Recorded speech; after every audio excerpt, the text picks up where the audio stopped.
can you maybe tell us a bit about yourself, Margarita, like what you do and what company you work for? Thanks. Well, glad to be here. My name is Margarita Albors, and I am the president of Socialness Foundation. We are a foundation that we were born in 2010 as the first, at that time, incubator for social enterprises in Spain.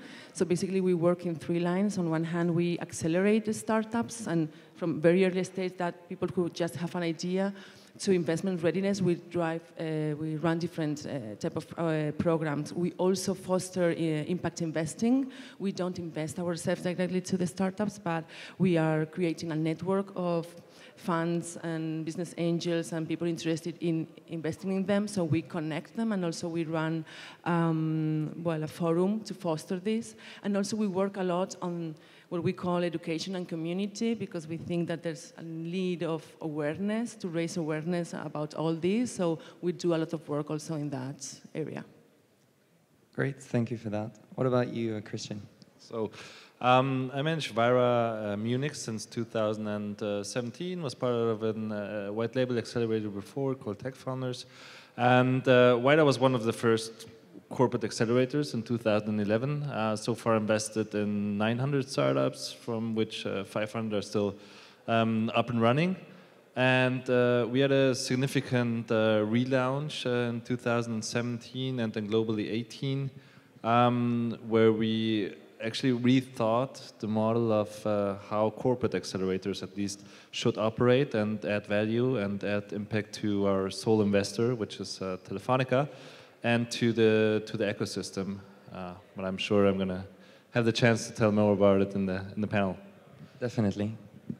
And my name is Chris Brown. I ran the 500 Startups Moscow program that we did in collaboration with Sberbank, and I also work on the accelerator investment and pipeline team for our core program in San Francisco. As a secondary thing, I work with a group called Strategy and, which does corporate innovation consulting. It's a division of PwC. All right. Well, thank you very much for the round of intro. I mean, Christian, you've just mentioned it, and maybe we'll start there. We've got three representatives of people that are working with accelerators in very different ways. So, Chris, I think you're more representing the traditional model of accelerators, particularly the one that we see in Silicon Valley.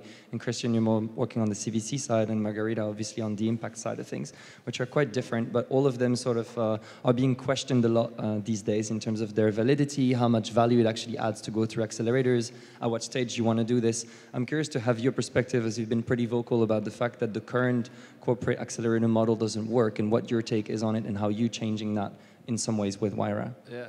So when I saw Wayra in 2017, they had a big probability that if they keep on doing like they did, meaning spreading, preying on the ecosystem, betting on good entrepreneurs and good technologies, but not linking them to the core capacities of the corporate that Telefónica has, they would very probably become irrelevant. They would have never shut down the initiative, but becoming irrelevant is, I think, even worse than being shut down. So the thought was there, how can you construct an innovation vehicle that at the end, if a CFO takes a look at it, he wants to see €1 being converted into €2.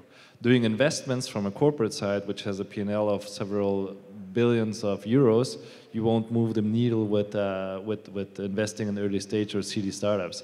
No unicorn ever has gone through a corporate accelerator, well, besides N26, but that's another thing.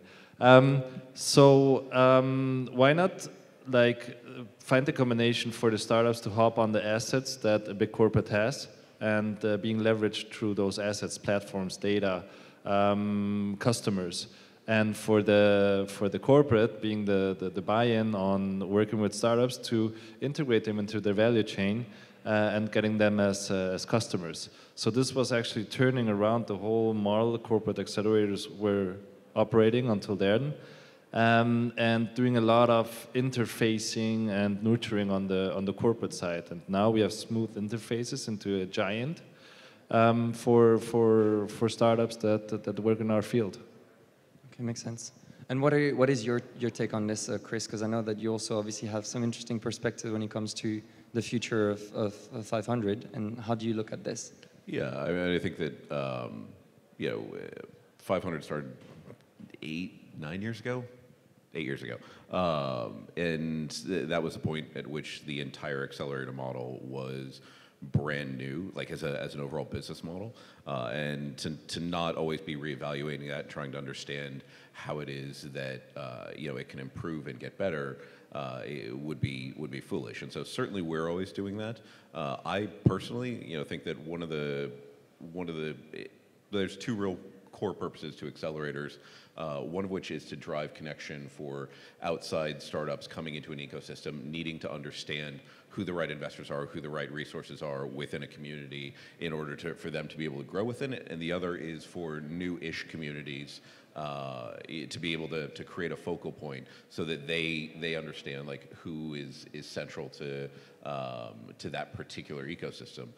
In San Francisco has infinite tools for both at this point, and so rethinking what it means to be an accelerator is really, really important, and certainly that's something that 500 is going to continue to do going forward.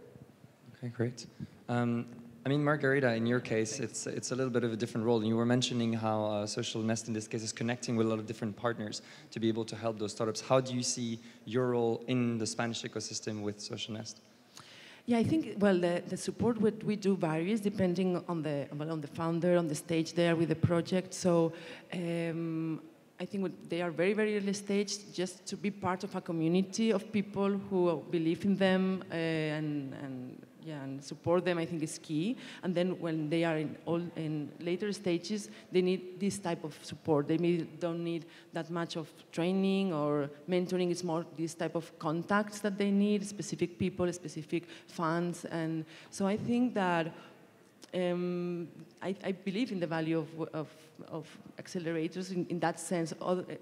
If you are able to be flexible enough to give what each founder, each startup needs, I think it obviously adds value, because if you need a specific contact, if you need to add a specific profile of a team member, etc., if you are there and you are able to gather all these partners of these different entities, that you are close to the public sector, to corporates, investors, to other startups, both at national or international level, this is a place to go for them to be able to connect. And I think that when they go on later stages, is that this type of support what they need.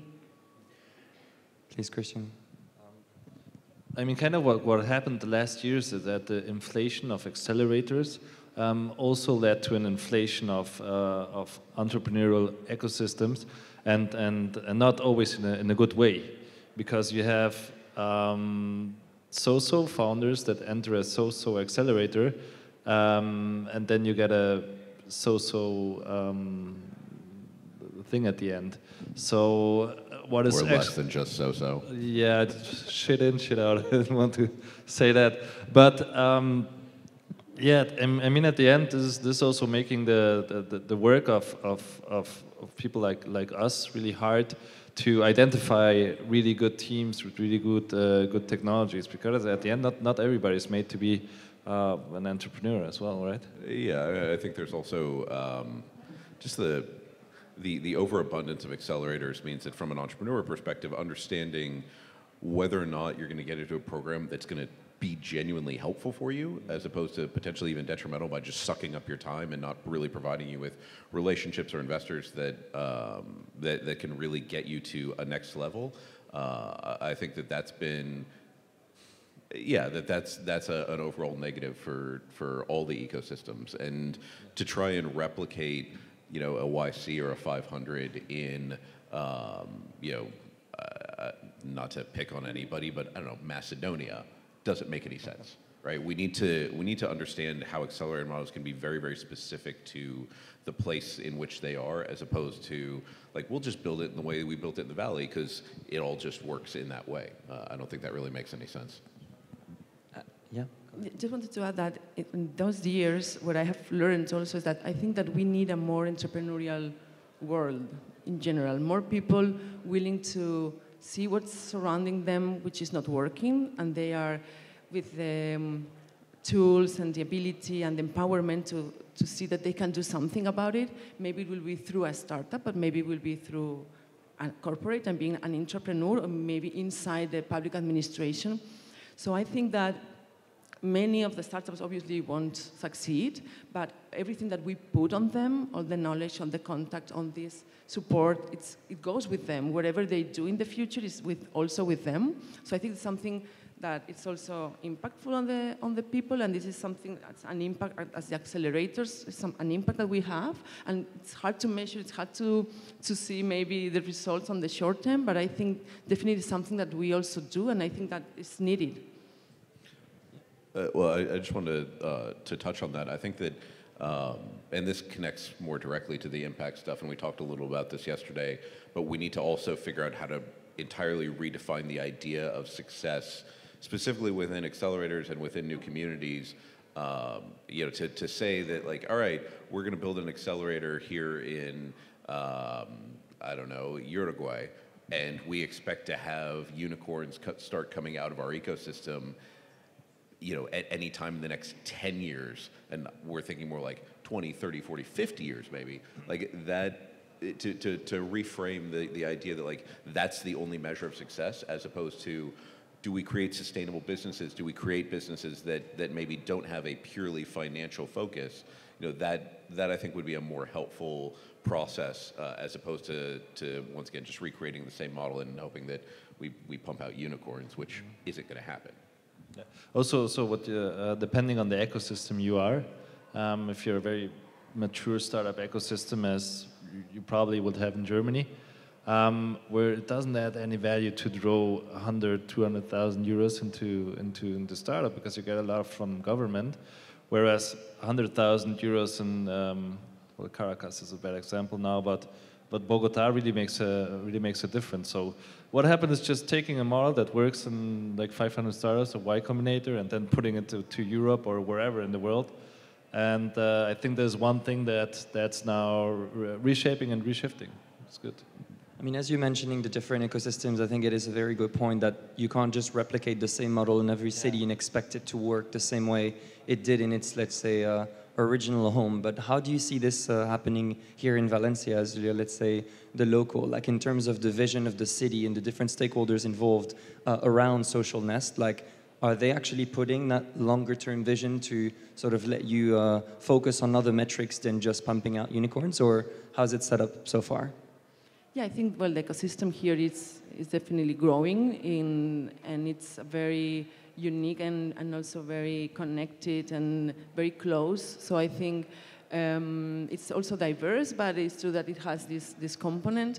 So, well, I think that, yeah, probably there's more and more this type of, way of seeing this, that you can't be just with short-term metrics, that you need kind of more long-term ones.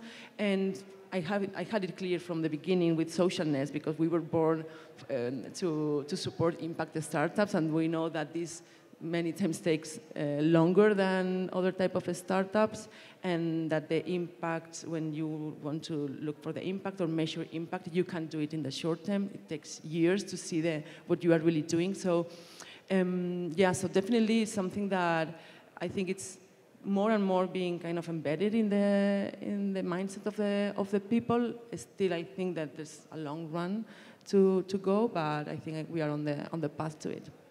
All right. I mean, in this respect, another question that really comes to mind is the fact that bringing international experts and actual knowledge from the outside to those ecosystems to really benefit the entrepreneurs is sort of crucial. And I know that it's starting with Valencia, with events like this one, but bringing generally external mentors. I'm curious to see how that sort of plays out in other ecosystems. And Chris, you now live in Moscow. Like, how do you see that happening and developing over there? So I love Eastern Europe, and I do live in Moscow, but there are certain cultural barriers that in Eastern Europe broadly, Russia more acutely, you have a deep resistance to outsiders writ broad, but at the same time, there's also this intense hunger and desire for access to that expertise. So it's almost a conflicting, like, push and pull. I mean, for this program in Moscow that we ran with very, very little marketing, and we weren't driving a ton of that. We had like 900 applications for a first-time program that we didn't like super heavily push on marketing. And that to me demonstrated just how much people wanted to be able to work with an actual Silicon Valley team and to have access to the experts that we brought in. We flew in everyone. Like, we didn't have anyone from Russia as part of the mentor group, not because there aren't talented people, that's not at all the case, but just because we wanted to have that little mini brainwashing of like, hey, this is how we actually think about things when we think about global companies. And in addition to that, the biggest value, and this is something that we struggle with everywhere, but definitely in Europe and other places, is that if you're not born as a company thinking about the globe as your market, you will never be able to be massively successful in the way that we idealize. And in order to gain that perspective, in order to think outside of yourself, you have to interact with folks from other spots, right? It's one of the beautiful parts about the startup world is that we have this opportunity to work with folks from elsewhere. But that's something that has to be, I think, inherent in building any new ecosystem is, all right, well, who are we going to get from London, from New York, from the Valley, from Germany, wherever that might be, that can infuse people with this sense of bigger possibilities, bigger markets, different ideas. I think that is absolutely key. But it is tough in Russia. Yeah, I agree that here I think it's very valuable because I think it can inspire people here, but also kind of help them to be more ambitious. That is something that many times happen, and I think entrepreneurs in general, but especially also for sometimes impact entrepreneurs. So having these relationships and other people doing other things in other parts of the world and things that are how they do it and learn about that, I think it really helps. So I love to have that kind of interaction between internationals and locals, because I think for local people it's really inspiring and make them think more ambitiously. I mean, it's very clear for the two of you sort of how you involve a lot of different, obviously mentors and experts from the outside with those programs that you're running, and especially when they're in ecosystem that are sort of less developed. I'm curious for you, Christian, how do you see this in working with corporates in Germany, how that perspective is brought about? So when we take teams into some sort of program depending on their technology. So we don't care where they come, either Europe or the US or Latin America. So this is our primary focus. Then, of course, depending on the cultural differences, we see this a lot with startups coming from Israel, for example, great technologies. But from a point of view on working with them, it's sometimes a little bit complicated, to say so. But the fact that we are so dispersed around the globe, we have a local Wayra that really embeds them really good, and then we just use them as a landing pad into our ecosystem. So startups that come from abroad normally come from one of our partners. They have a soft landing spot in our ecosystem, and we then connect them to the local ecosystem from investors, corporates especially, and mentors. We don't do that kind of like Techstars does, mentor madness, but we really foster on putting the right people together on one-on-one sessions, because we just saw that it's more effectively, and rethinking the model of the traditional accelerator. We don't do any demo days anymore. I want to see that startup that got funded at a demo day. I didn't really think that ever happened. So yeah. And we also just stopped doing batches and cohorts, because opportunities are there every time, which leads us to operationally more work to discover the right teams. But at the end, then the success, the KPIs, the metrics are only achievable if you do a good selection before, rather than just pumping money into the market. In Germany, you have fantastic institutions that bring out very good teams, especially universities. So we decided this is not our right to play. Rather work with startups that are more mature, that fly in, that come into the workshops, and actually do business, which also in Munich is highlighted more with the B2B startups, with the institutions you have there. So we see our chance and the right to play exactly in that field. Okay.